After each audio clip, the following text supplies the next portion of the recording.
Delhi blast की जांच अब देश के सबसे बड़े व्हाइट कॉलर आतंक नेटवर्क की परतें खोल रही है।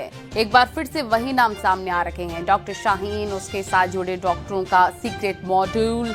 यूपी, उत्तराखंड, दिल्ली, फरीदाबाद और कश्मीर, 5 राज्यों में फैली जांच टीमें लगातार छापेमारी कर रही हैं।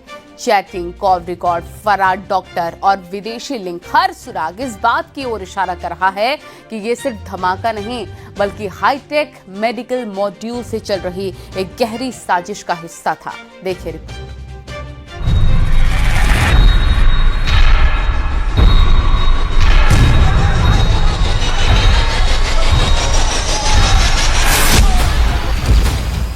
जांच एजेंसियों की रेडार पर डॉक्टर शाहीन का नेटवर्क।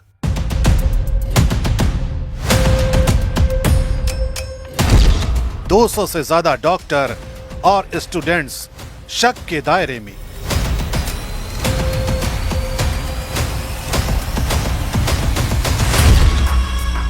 दिल्ली धमाके के 7 दिन पहले से ही इस नेटवर्क में डिजिटल एक्टिविटी असामान्य रूप से बढ़ गई थी। जांच में सामने आया है कि डॉक्टर शाहीन, डॉक्टर मुजम्मिल और डॉक्टर आरिफ के बीच 1 नवंबर से 7 नवंबर के बीच कई बार चैटिंग और कॉल हुई। अकेले आरिफ और शाहीन के बीच 39 वॉइस कॉल, 43 व्हाट्सएप कॉल और 200 से ज्यादा मैसेज मिले हैं। ये सभी बातचीत धमाके से ठीक पहले के दिनों में हुई।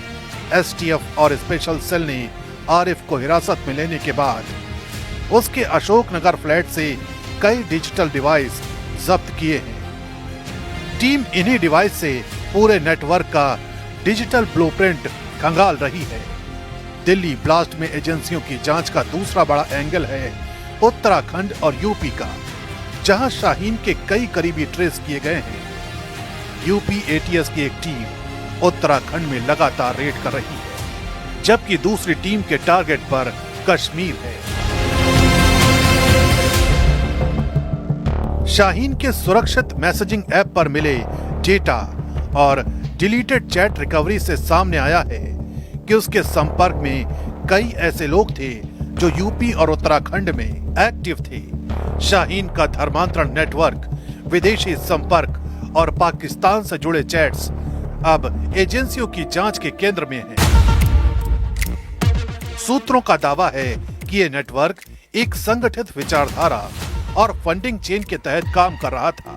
अब तीसरा और सबसे बड़ा खुलासा, यूपी में करीब 200 डॉक्टर और मेडिकल स्टूडेंट्स एजेंसियों के रडार पर हैं। शाहीन के संपर्क में यूपी के 30 से 40 डॉक्टर थे। सीडीआर और चैट रिकॉर्ड्स बताते हैं कि शाहीन ने पाकिस्तान और खाड़ी देशों में अपना मेडिकल नेटवर्क तैयार कर रखा था, जहां से उसकी बातचीत पाकिस्तान आर्मी के एक डॉक्टर और कश्मीरी मूल के कई डॉक्टरों से होती थी।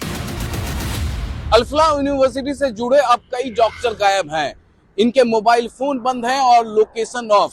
एजेंसियों ने इन संदिग्ध डॉक्टरों की लंबी सूची बनाई है और इनमें से कई संदिग्ध डॉक्टर धमाके के बाद से ही अंडरग्राउंड हो चुके हैं। कानपुर एंगल भी जांच में बेहद अहम साबित हो रहा है। शाहीन जीएसवीएम मेडिकल कॉलेज में 2006 से 2013 तक पढ़ाती रही और आईएमए की सक्रिय सदस्य थी, लेकिन उसकी गिरफ्तारी के बाद आईएमए ने तत्काल उसकी सदस्यता रद्द कर दी है। एटीएस ने कॉलेज की कश्मीरी मूल के छात्रों और डॉक्टरों के इतिहास की गहन जांच शुरू कर दी है। फरीदाबाद मॉड्यूल से जुड़े कई नाम भी इसी नेटवर्क से निकल रहे हैं। जम्मू कश्मीर पुलिस ने कई संदिग्धों की लिस्ट एजेंसियों को भेजी है, जिनमें डॉक्टर परवेज और आरिफ मीर की भूमिका की जांच सबसे संवेदनशील मानी जा रही है। ये पूरा मॉड्यूल अब देशव्यापी जांच के दायरे में आ चुका है।